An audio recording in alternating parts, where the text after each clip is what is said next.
Indonesia lepas bom di daerah sini. Jadi tidak usah, kalau lepas bom itu bahaya untuk saya dan orang di sini. Saya Sebi Sambo, kami datang untuk menyelidiki bom morbid yang dijatuhkan oleh pemerintah aparat keamanan Indonesia di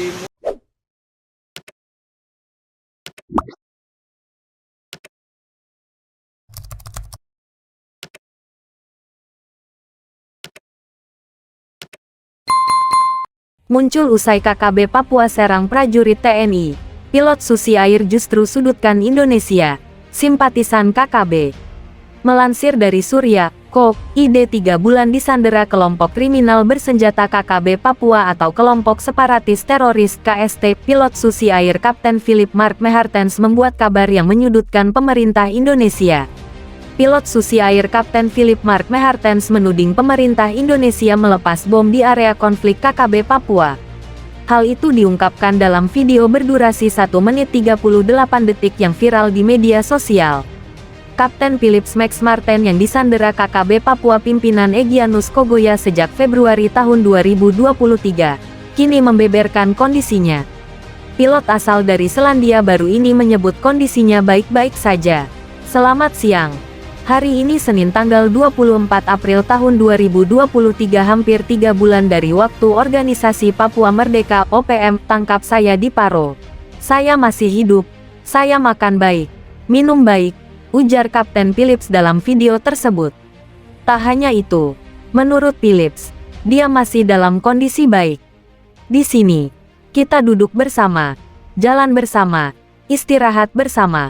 Tidak ada masalah, ujarnya.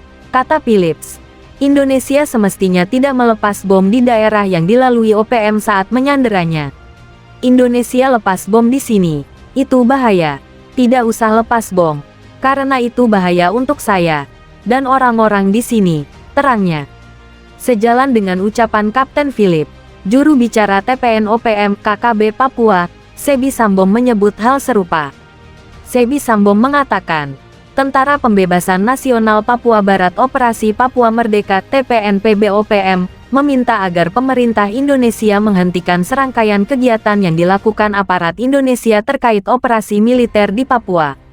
Aparat militer telah melakukan pemboman di wilayah Ndugama, kata Sebi dalam keterangan tertulis, Rabu tanggal 26 April tahun 2023. Kata Sebi, Kapten Phillips secara langsung bicara bahwa dia baik-baik dan sehat.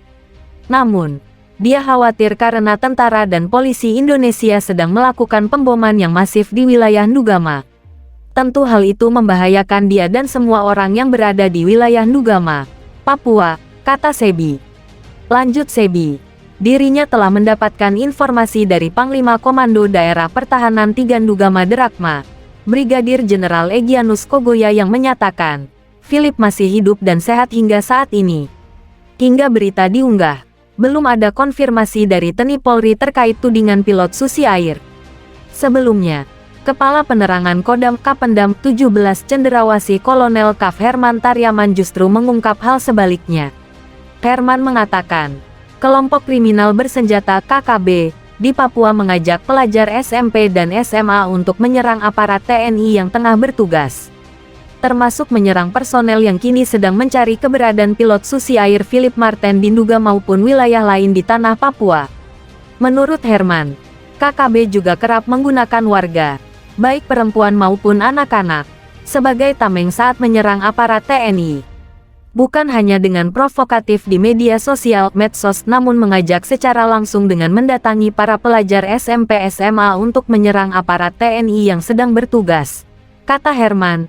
Dikutip dari Antara. Untuk itu, ia mengajak masyarakat untuk tidak terpengaruh ajakan KKB untuk melakukan perlawanan terhadap aparat TNI Polri. Herman menyesalkan langkah KKB yang mengajak masyarakat untuk bertempur. Ia juga mengajak masyarakat agar melapor apabila menemukan adanya ajakan dari KKB untuk ikut melawan TNI.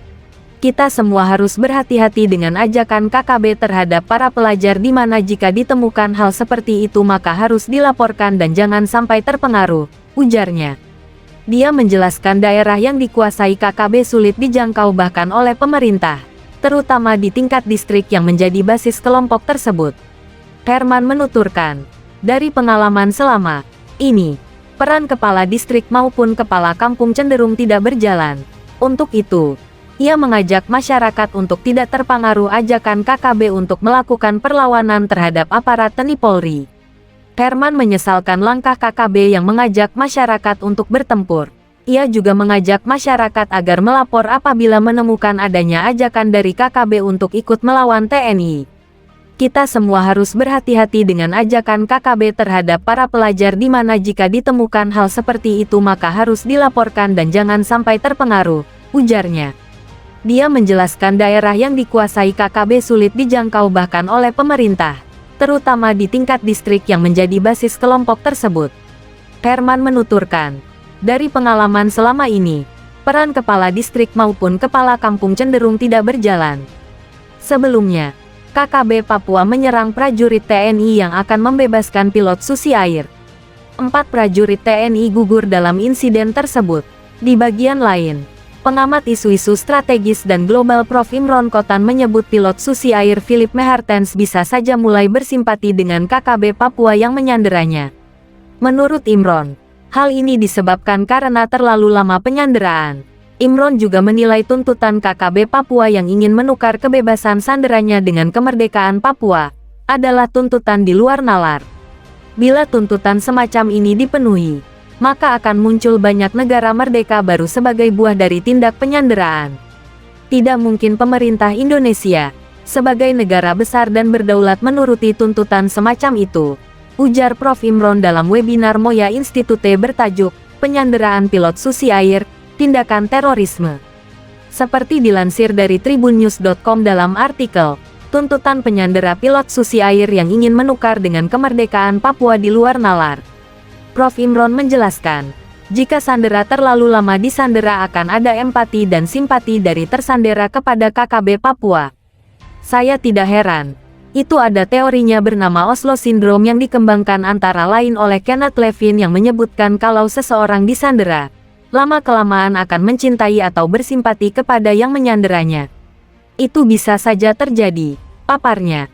Faktor itulah, sambung dia, yang kemudian dilihat Panglima TNI sehingga membuat upaya untuk membebaskan bisa menjadi lebih complicated dan sulit karena yang bersangkutan sendiri sudah berempati atau jatuh cinta tidak hanya kepada penyanderanya tapi kepada ideologi yang dianut para penyandera.